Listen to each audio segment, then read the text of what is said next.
Hello and welcome, this is doctor आकृति और आप हैं मेरे साथ on the most dependable learning platform KD campus. आज का ये लेसन बहुत ज़्यादा खास है, इसीलिए क्योंकि आज हम एक बहुत ज़्यादा इंटरेस्टिंग एंड इम्पॉर्टेंट टॉपिक पढ़ने वाले हैं। आज के बाद इस टॉपिक को आपको इतना ज़्यादा क्लियर होगा कि इम्यूनिटी या उससे रिलेटेड कोई भी क्वेश्चन नीट में आए। बाय द वे मैं ये बता दूं, नीट के लिए ये बहुत ज़्यादा इंपॉर्टेंट टॉपिक है। पिछले साल का आप कोई भी पेपर उठा के देख लो, 2 से 3 क्वेश्चंस इस पोर्शन से आए ही आए हैं। ओके, सो जिस किसी को भी नीट में चाहिए +4 एंड +8, वो क्या करेगा? वो ध्यान से आज का लेसन सुनेगा। और आज का लेसन का क्या नाम है? नाम है इम्यूनिटी। क्या नाम है? इम्यूनिटी। आप याद करो, जब मैं आपको ब्लड ग्रुप पढ़ा रही थी तो मैंने क्या बताया था कि बॉर्डर पे टेररिस्ट ने अटैक किया और इन रिटर्न हमारी ब्रेव इंडियन आर्मी ने काउंटर अटैक किया, फायरिंग की, है ना। तो क्या हुए? बॉर्डर हुए एंटीजेंस, बॉर्डर पे जो टेररिस्ट हुए वो हुए एंटीजेंस, एंड हमारी जो ब्रेव इंडियन आर्मी ने अटैक किया वो क्या हुई? एंटीबॉडी, है ना। एंटीजन एंटीबॉडी का कॉन्सेप्ट मैंने वहां पे आपको समझाया था और ये कहा था कि हम डिटेल में बात करेंगे इम्यूनिटी पे। तो आज हम डिटेल में बात करने वाले हैं इम्यूनिटी टॉपिक पे, ठीक है। अब सुनो मेरी बात, फिर से वो एग्जांपल याद करो। बॉर्डर पे क्या किया? टेररिस्ट ने अटैक किया और इन रिटर्न इंडियन आर्मी ने फायरिंग की। तो जो फायरिंग करने की शक्ति हुई इंडियन आर्मी की, जिसके वजह से इंडियन आर्मी ने फायर किया टेररिस्ट के against, that is called the immunity. ठीक है, समझो मेरी बात। एंटीजन क्या हुआ? कोई भी पैथोजन, चाहे वो बैक्टीरिया हो गया, चाहे वो वायरस हो गया, या कोई भी तरह का बाहरी तत्व जो हमारे बॉडी को नुकसान पहुंचाने की कोशिश करता है, तो क्या करती है? उसके रिटर्न में बॉडी उसको फाइट बैक करने की कोशिश करती है। और इसी फाइट बैक करने की एबिलिटी को हम क्या कहते हैं? हम इसको कहते हैं इम्यूनिटी। क्या कहते हैं? इम्यूनिटी। अब देखो, इम्यूनिटी बॉडी में कौन देता है? ऐसा तो नहीं है कि आज भगवान ने हमें दे दिया, नो डाउट भगवान ने दिया, बट किसी माध्यम से दिया, है ना। कोई मीडियम होगा बॉडी में जो इम्यूनिटी देता है। वो कौन होता है? वो होता है WBC, यानी व्हाइट ब्लड सेल्स। सो कौन से सेल्स है हमारी बॉडी में जो इम्यूनिटी के लिए रिस्पॉन्सिबल है?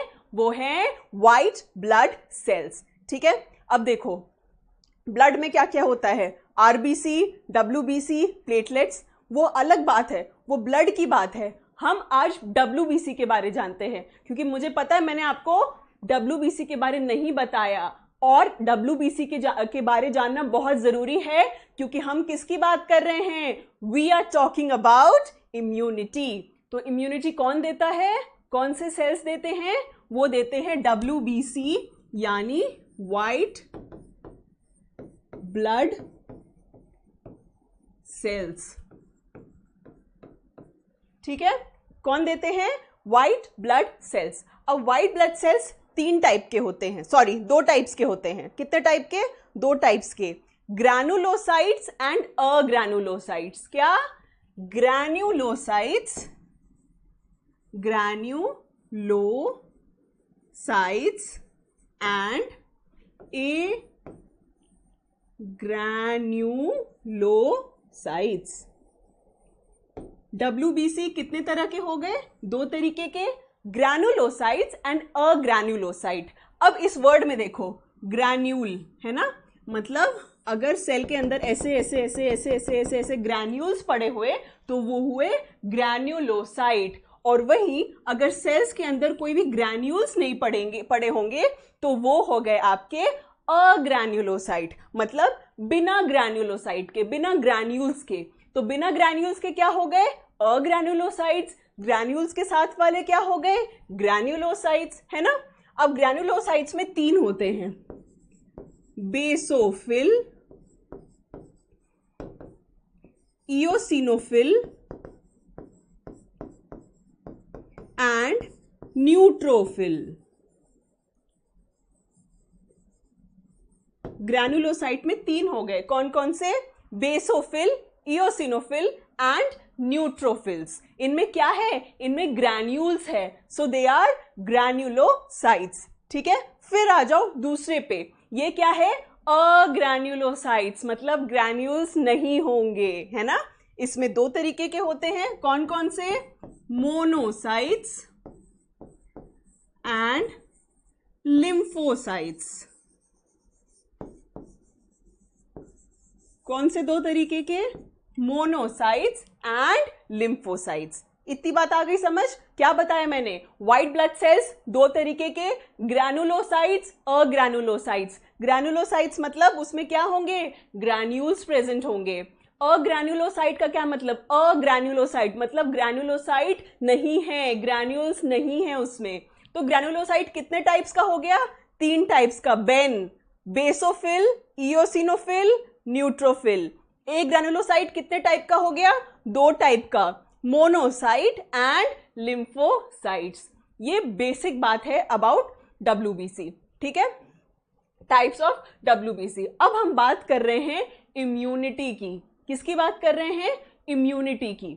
तो इन सारे सेल्स में आपको तीन नाम जानने जरूरी हैं जो इम्यूनिटी से डायरेक्ट रिलेशन रखते हैं। जो इम्यूनिटी से डायरेक्ट रिलेशन रखते हैं वो हैं आपके न्यूट्रोफिल्स, मोनोसाइट्स एंड लिम्फोसाइट्स। ठीक है, कौन से आपके हैं जो इम्यूनिटी से डायरेक्ट रिलेशन रखते हैं, neutrophils, monocytes and lymphocytes. By the way ये बहुत काम की इंफॉर्मेशन है, एमसीक्यू, बहुत इंपॉर्टेंट एमसीक्यू है कि इसमें कौन सा है जो सबसे ज्यादा मात्रा में है। मैक्सिमम नंबर किसका होता है, तो मैक्सिमम नंबर होता है आपका न्यूट्रोफिल्स का।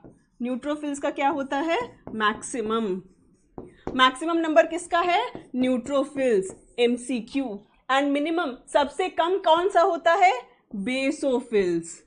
बेसोफिल क्या है, मिनिमम। ठीक है, ये बहुत इंपॉर्टेंट एमसीक्यू है कि सबसे ज्यादा, the most numerous white blood cells are neutrophils and the least in number are basophil.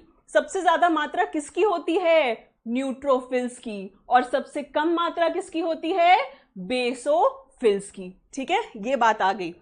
अब वापस चलते हैं इम्यूनिटी पे, कि इम्यूनिटी पे कौन से तीन है जो सबसे ज्यादा रिस्पॉन्सिबल है, न्यूट्रोफिल्स, मोनोसाइट्स एंड लिम्फोसाइट्स। ठीक है, ये तीन हैं जो सबसे ज्यादा रिस्पॉन्सिबल है इम्यूनिटी के लिए। ठीक है, आई बात समझ। अब देखो क्या हुआ, सबसे पहले कोई भी बॉडी में इंसल्ट हुआ या बॉडी में कोई भी बाहर से आपका सब्सटेंस आया, तो सबसे पहले कौन एक्ट करता है, first line of defence. First line of defence है आपका न्यूट्रोफिल्स। न्यूट्रोफिल्स आपका क्या है, फर्स्ट लाइन ऑफ डिफेंस।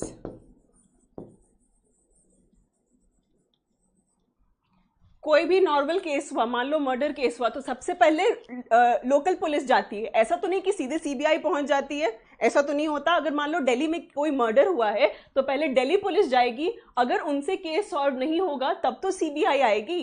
तो वैसे ही बॉडी की पुलिस कौन है, सबसे पहले first line of defence neutrophils, MCQ.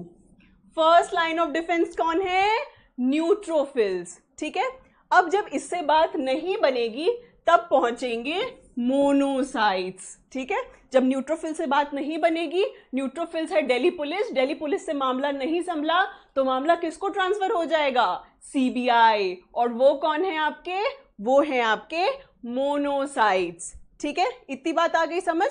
तो फर्स्ट लाइन ऑफ डिफेंस हुआ न्यूट्रोफिल्स। अगर न्यूट्रोफिल्स से नहीं बात बनी, नहीं मामला सुलझा, तो कौन एक्ट करेंगे, मोनोसाइट्स। ठीक है, कौन एक्ट करेंगे, मोनोसाइट्स। अब इतनी बात आपको समझ आ गई होगी। अब देखो आगे, अब आया लिम्फोसाइट्स के बारे बात करते हैं। किसके बारे बात करते हैं, लिम्फोसाइट्स के बारे बात करते हैं। अब जो मैंने आपको बॉर्डर वाला एग्जाम्पल दिया था कि बॉर्डर पे टेररिस्ट ने अटैक किया, इन रिटर्न हमारी ब्रेव इंडियन आर्मी ने उनको काउंटर अटैक किया, है ना। तो अटैक करने वाला टेररिस्ट क्या हुआ, एंटीजन, एंड जो यहां से फायरिंग हुई वो क्या हुई, एंटीबॉडी। तो एंटीबॉडी बनाने का काम करते हैं हमारे लिम्फोसाइट्स। कौन करते हैं बॉडी में, लिम्फोसाइट्स। तो इसलिए लिम्फोसाइट्स के बारे थोड़ा सा डिटेल में जानते हैं, तभी आपको ये इम्यूनिटी बिल्कुल क्लियर होगी। अभी तक इतनी बात समझ आ गई आप सबको, एक बार इसका स्क्रीनशॉट लो।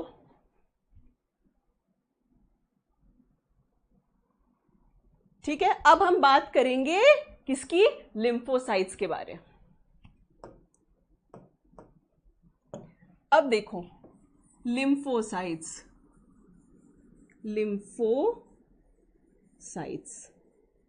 लिम्फोसाइट्स दो तरीके के होते हैं, B lymphocytes and T lymphocytes.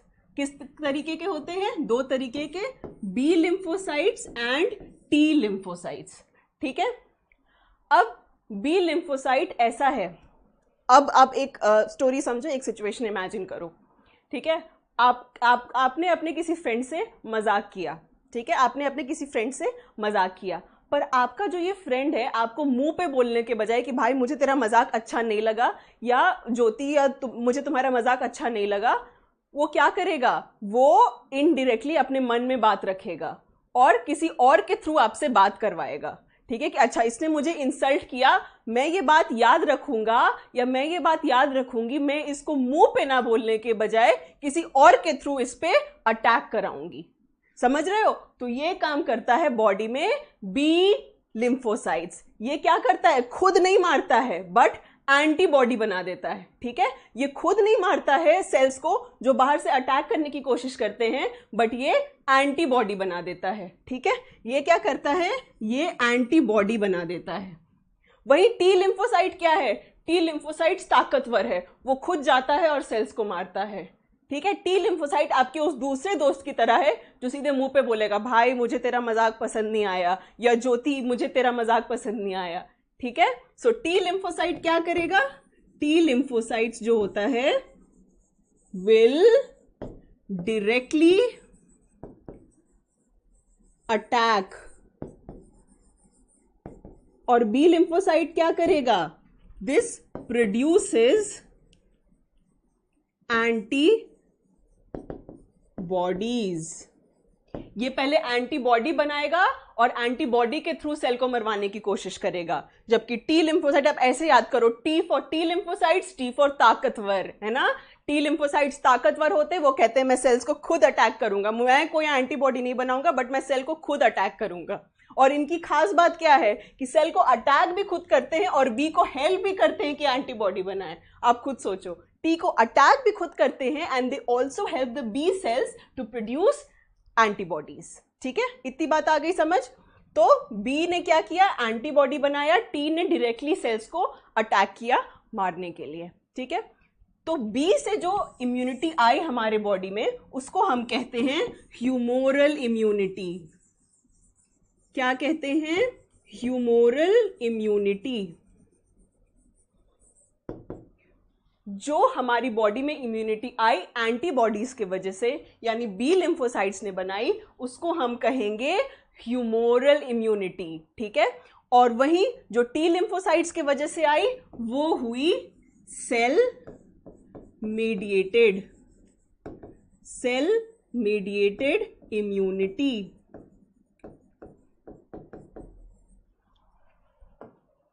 ठीक है, तो ह्यूमोरल इम्यूनिटी किसके वजह से आई? ह्यूमोरल इम्यूनिटी आई बी लिम्फोसाइट्स की वजह से, क्योंकि बी लिम्फोसाइट्स ने क्या प्रोड्यूस किया? एंटीबॉडी। वही सेल मेडिएटेड इम्यूनिटी किसके वजह से आई? टी लिम्फोसाइट्स के वजह से आई। इतनी बात आ गई समझ? इसका स्क्रीनशॉट लो। अच्छा, एक और मैं नीट लेवल एमसीक्यू बता रही हूं, नीट का एक एडवांस लेवल ऑफ एमसीक्यू बता रही हूं।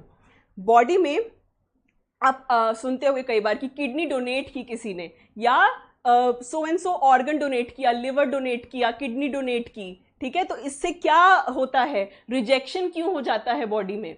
कई बार होता है ना ऐसा कि नहीं ये कंपैटिबल डोनर नहीं है। क्या किसी का भी, आप किसी को भी दे सकते हो किडनी? नहीं। सबसे बड़ा चैलेंज क्या होता है ऑर्गन ट्रांसप्लांट में? एक सूटेबल डोनर ढूंढना। ठीक है, क्यों? नहीं तो बॉडी उसको रिजेक्ट कर देती है। और क्यों रिजेक्ट करती है? इसी सेल मेडिएटेड इम्यूनिटी के वजह से। ये भी क्वेश्चन आता है कि क्या, कौन सी इम्यूनिटी रिस्पॉन्सिबल है फॉर ग्राफ्ट रिजेक्शन? क्या आंसर है? Cell mediated immunity. Cell mediated immunity is responsible for graft rejection.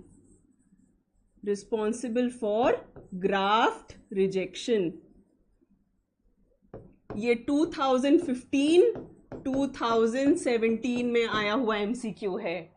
2 साल ये आया हुआ एमसीक्यू है कि ग्राफ्ट रिजेक्शन के लिए कौन सी इम्यूनिटी रिस्पॉन्सिबल है? Cell mediated immunity. ठीक है, इसमें क्या होगा? टी लिम्फोसाइट्स काम करते हैं, टी लिम्फोसाइट डायरेक्टली जाके सेल को मार देते हैं। ठीक है, एक स्क्रीनशॉट लो इसका। चलो आगे। अब इतने बैकग्राउंड से ना अब आप इम्यूनिटी समझने की कोशिश करो। अब आप देखो कि आपको इम्यूनिटी कितने अच्छे तरीके से समझ आएगी। तो इम्यूनिटी को हम क्या कहते हैं? The overall ability of the host to fight the disease causing organisms conferred by the immune system is called immunity। Overall जो शक्ति होती है बॉडी की कि हम कोई भी इंफेक्शन रेजिस्ट कर सके, उसको हम क्या कहते हैं? We call it as immunity. अब इम्यूनिटी 2 तरीके की होती है, इनेट एंड अक्वायर्ड। कितने तरीके की होती है? इनेट एंड अक्वायर्ड। इनेट मतलब इनबॉर्न, जन्म के साथ जो आपके बॉडी में है, दैट इज इनेट। इनेट का मतलब है इनबॉर्न, जन्म के साथ साथ जो आपके बॉडी में प्रेजेंट है। जैसे अगर कोई सिंगर बनना चाहता है या मान लो उसके पेरेंट्स सिंगर हैं, ठीक है, या आप ऐसे समझ लो कि आप कई बार कहते हो ना कि ये तो गॉड गिफ्टेड टैलेंट है, ये सब भूल जाओ। आप कई बार उसको कहते हो ना कि गॉड गिफ्टेड टैलेंट है। मान लो बचपन से ही उसकी आवाज मीठी है, तो बाद में तो उसे बस सुरताल पे वर्क करने की कोशिश करनी है ना। जो मीठी आवाज है वो उसके साथ जन्म से है, तो जो चीज हमारे साथ जन्म से है दैट इज कॉल्ड इनेट। तो वैसी इम्यूनिटी जो जन्म के साथ मौजूद हो, which is inborn, is called इनेट। और जो हम अक्वायर करते हैं अपने लाइफ में, दैट इज अक्वायर्ड। तो इम्यूनिटी 2 तरीके की हो गई, इनेट एंड अक्वायर्ड। इनेट इज इनबॉर्न, आप जिस चीज के साथ पैदा हुए हो, एंड अक्वायर्ड यानी आपने सीखा है उस चीज को। ठीक है, कोई भी आपका बैकग्राउंड नहीं है सिंगिंग का, बट फिर भी आपने उस चीज को सीखा है, तो वो क्या हो गया? अक्वायर्ड हो गया। So innate immunity and acquired immunity basically 2 तरह की इम्यूनिटी होती है। अब हम इनको एक एक करके पढ़ने वाले हैं। ये देखो, innate immunity present at the time of birth, MCQ. Non specific, MCQ. Non specific का क्या मतलब है? कि ये नहीं देखेगी कि वायरस आया, नहीं मैं एक्ट नहीं करूंगी, बैक्टीरिया आया, नहीं मैं एक्ट नहीं करूंगी, ये सबके अगेंस्ट एक्ट करेगी। ठीक है, ये कोई भी नहीं देखेगी कि ये पैथोजन है, मैं उसका कोई फेवरेटिज्म नहीं है। It will act against every pathogen, so it is non specific. क्या है? Non specific. accomplished by providing different type of barriers to the entry of foreign agents into a body। Body में कुछ barriers present हैं और इन्हीं barriers की वजह से हमारे पास क्या होती है? इनेट इम्यूनिटी, यानी ऐसी इम्यूनिटी जिसके साथ हम बॉर्न होते हैं। सो प्रेजेंस ऑफ बैरियर्स। बैरियर्स बहुत इंपॉर्टेंट टर्म है इसका। ठीक है, present at time of birth, non specific. Non specific is MCQ, very important MCQ, very important. Name the type of non specific immunity, innate immunity, क्योंकि ये सबके against act करेगी। ऐसे नहीं देखेगी कि अच्छा ये वायरस है मैं इसको नहीं मारूंगी, पैथोजन है इसको नहीं मारूंगी।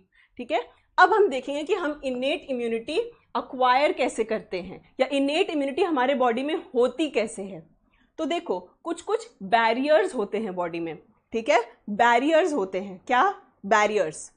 कौन कौन से बैरियर्स? सबसे पहले आप देख रहे हो स्किन, है ना।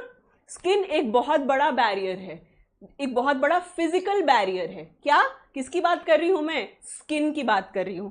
तभी आपने देखा होगा कि जो बर्न पेशेंट्स होते हैं, ऐसे पेशेंट की बॉडी जल जाती है, वो बहुत ज्यादा प्रोन होते हैं इन्फेक्शन से। क्यों? क्योंकि जो उनका सबसे प्राइमरी फिजिकल बैरियर है वो नष्ट हो जाता है। सो सबसे पहला फिजिकल बैरियर क्या हुआ? स्किन। ठीक है, क्या हुआ? Skin. Even GIT, respiratory tract, सब में क्या है? Mucus lining. क्या है? Mucus lining. तो ये भी क्या हुआ? एक तरीके का बैरियर हुआ, जिसको हम कहते हैं फिजिकल बैरियर। ठीक है, फिर आते हैं आपके कुछ साइकोलॉजिकल बैरियर्स। क्या?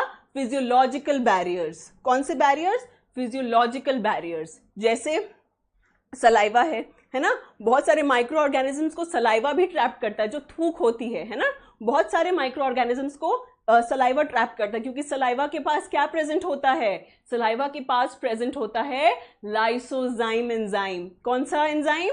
लाइसोजाइम एंजाइम प्रेजेंट होता है।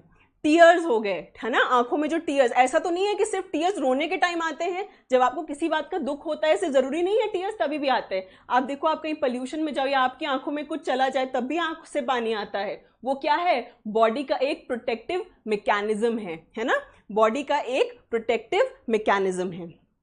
तो कौन कौन से बैरियर्स हो गए? स्किन की बात हमने कर ली, म्यूकस लाइनिंग हो गया, आपका रेस्पिरेटरी ट्रैक्ट, आपका जीआई सिस्टम यानी डाइजेस्टिव सिस्टम में। फिर हमने बात की कुछ फिजियोलॉजिकल बैरियर्स के बारे, जिसमें आपका सलाइवा हो गया, स्टमक में जो एसिड है आपका हाइड्रोक्लोरिक एसिड, वो भी बहुत सारे बैक्टीरिया को मारता है ना, बहुत सारे बैक्टीरिया को मारता है, तो वो भी आपका एक तरीके का बैरियर हो गया।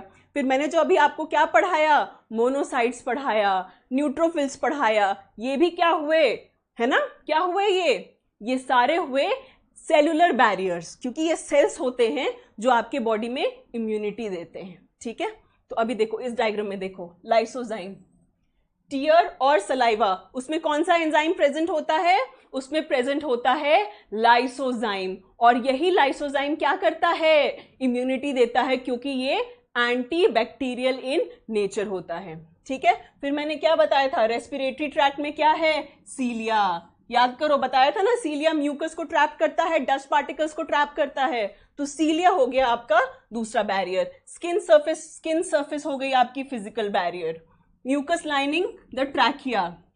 स्टमक, जो मैंने बताया कि स्टमक में क्या है? हाइड्रोक्लोरिक एसिड, उसका पीएच कम होता है, तो वो भी बहुत सारे बैक्टीरिया को मारता है।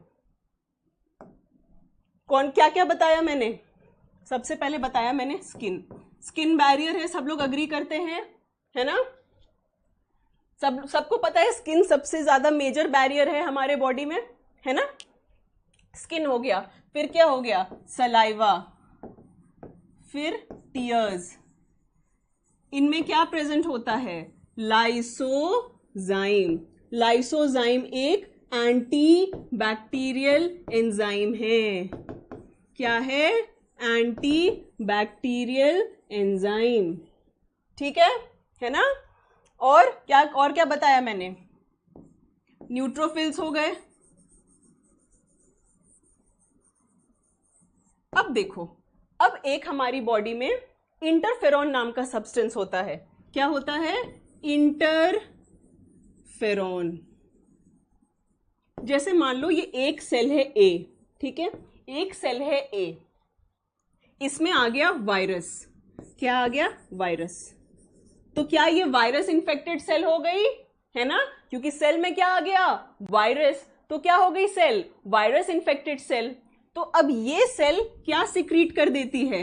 ये सेल सिक्रीट कर देती है इंटरफेरॉन। ये क्या सिक्रीट कर देती है? इंटरफेरॉन। और यही इंटरफेरॉन बाकी सेल्स को प्रोटेक्ट करता है। इंटरफेरॉन क्या करता है? बाकी सेल्स को प्रोटेक्ट करता है। Interferon also is a very important MCQ. Interferon क्या है? वायरस इन्फेक्टेड, एक सेल जिसमें वायरस आ गया तो वो क्या बन गया? Virus infected. Virus infected cell ने एक प्रोटीन बना दी। क्या बना दी? प्रोटीन।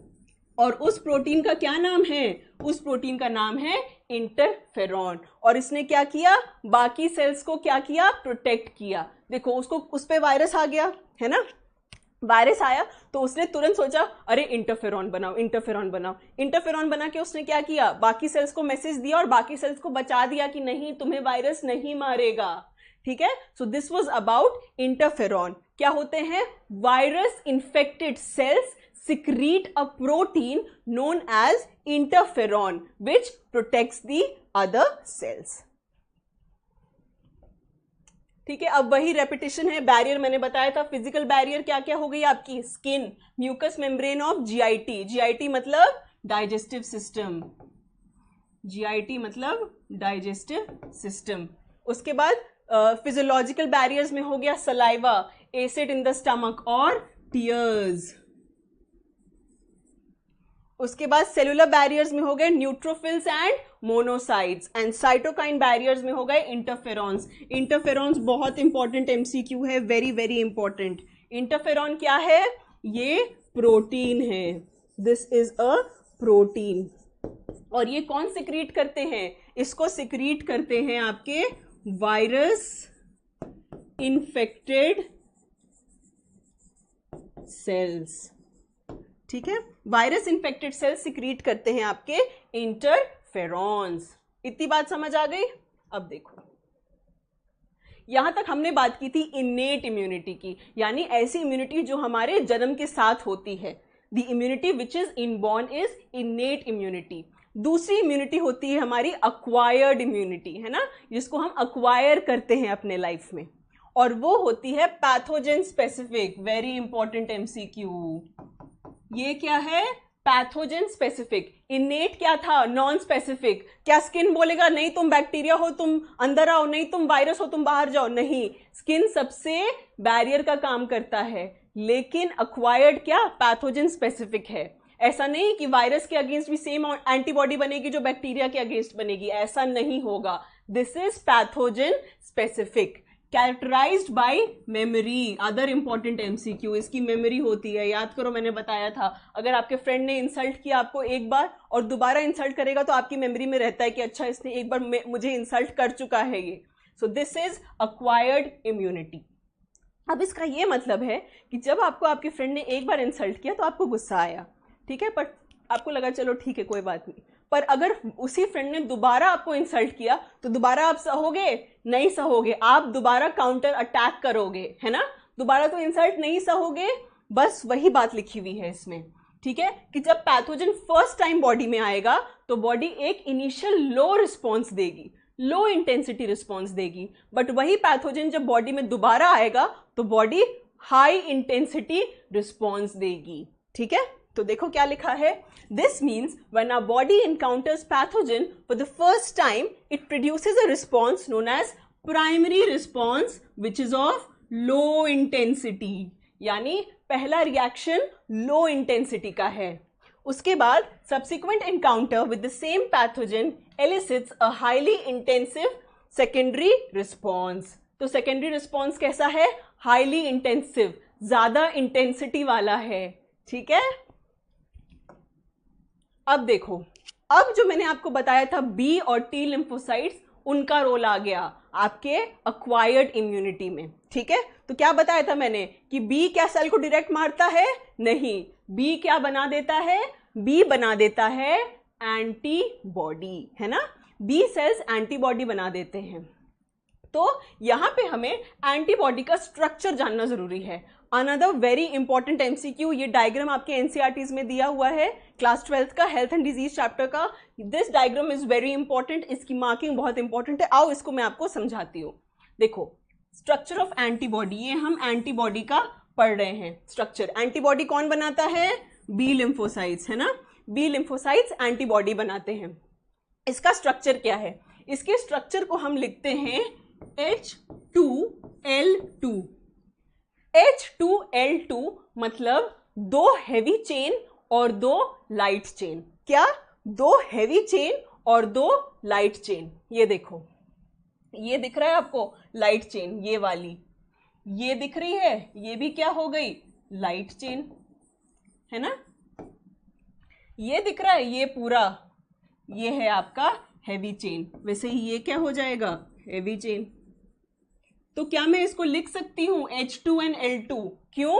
क्योंकि दो हैवी चेन ये पूरा और दो लाइट चेन। H2L2 मतलब दो हैवी चेन और दो लाइट चेन होती है इसकी, ठीक है। एक वाई शेप स्ट्रक्चर है जिसमें कि दो लाइट चेन है एंड दो हैवी चेन है, ठीक है। अब जो है ये आपस में कनेक्टेड होती हैं थ्रू डाइसल्फाइड बॉन्ड्स। इसको हम क्या लिखते हैं? इसको हम लिखते हैं डाइसल्फाइड बॉन्ड्स।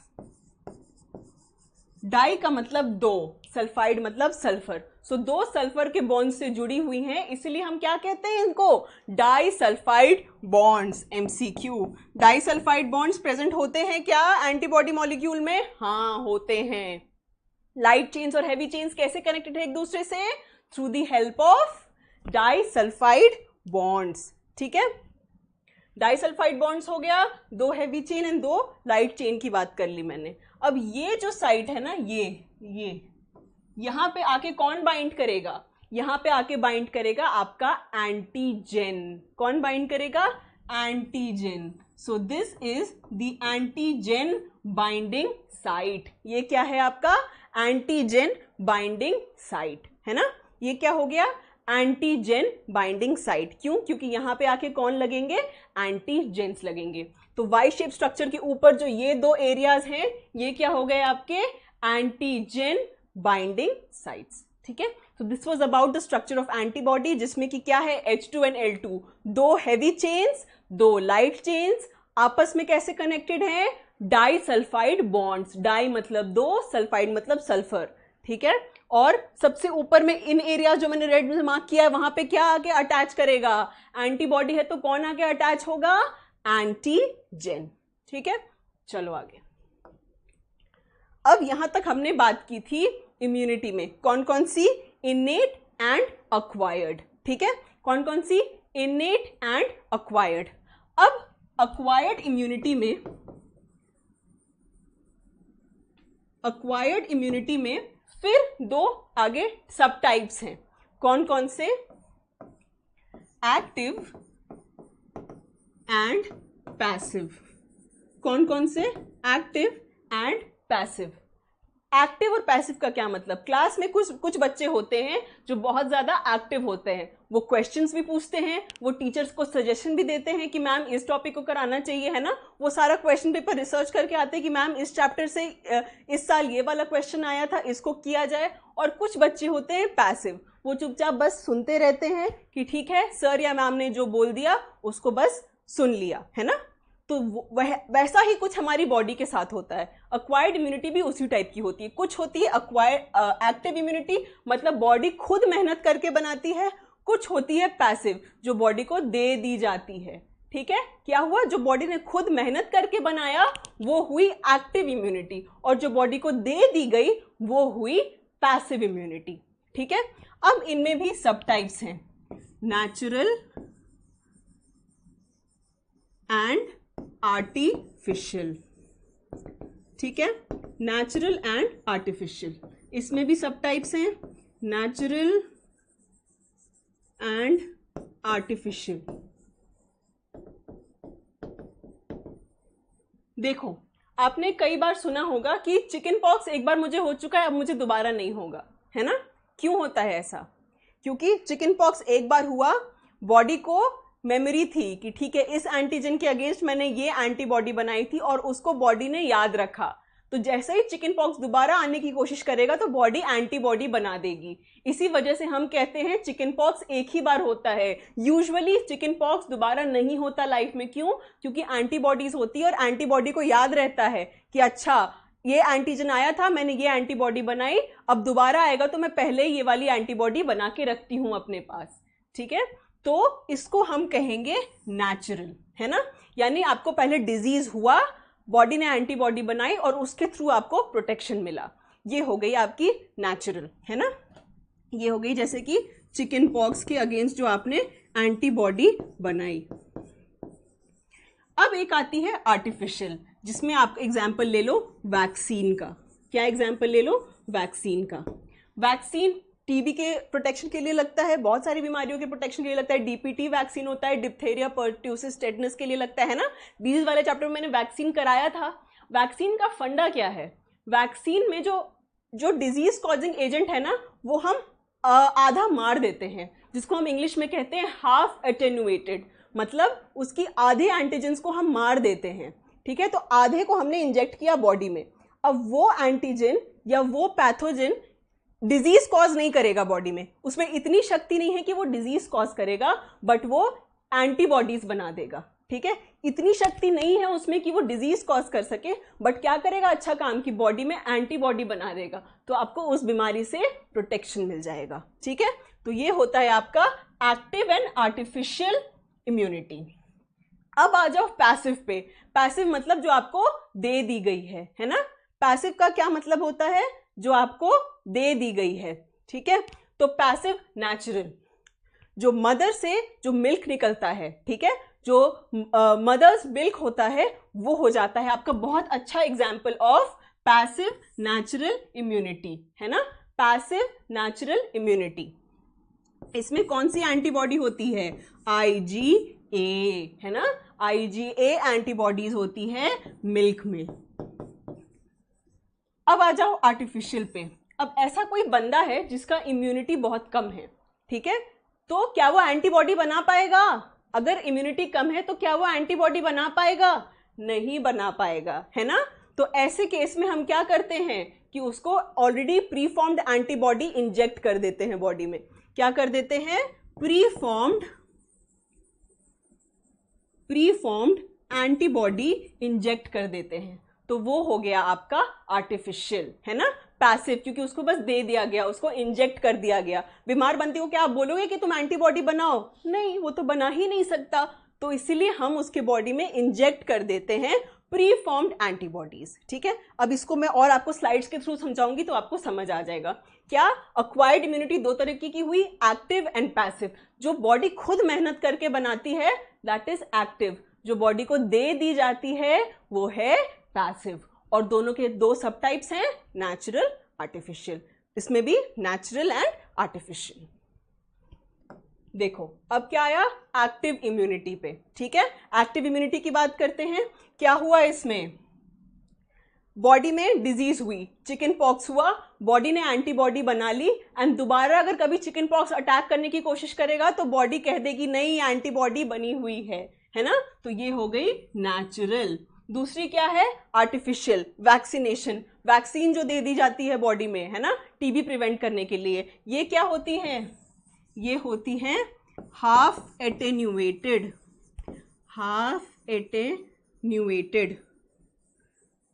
मतलब इसमें आधों को मार दिया जाता है, आधे पैथोजेंस को मार दिया जाता है।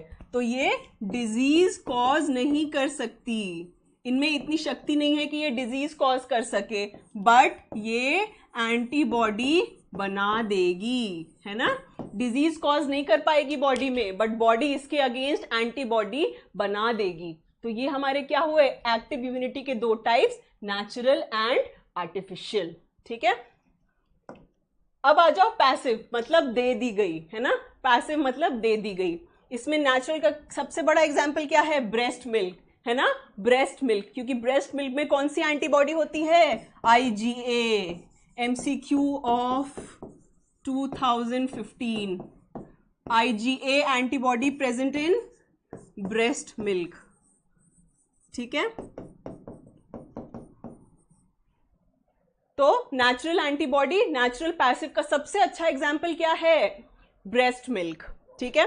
उसके बाद आर्टिफिशियल पे आ जाओ। मैंने क्या बताया था, इंसान में इतनी शक्ति नहीं है कि वो खुद एंटीबॉडी बना पाए, तो हम उसको एंटीबॉडी इंजेक्ट कर देंगे, है ना, गामा ग्लोबुलिन इन्फेक्शन या इन्फ्यूजन, इंजेक्शन या इन्फ्यूजन से हम उसको एंटीबॉडी इंजेक्ट कर देंगे।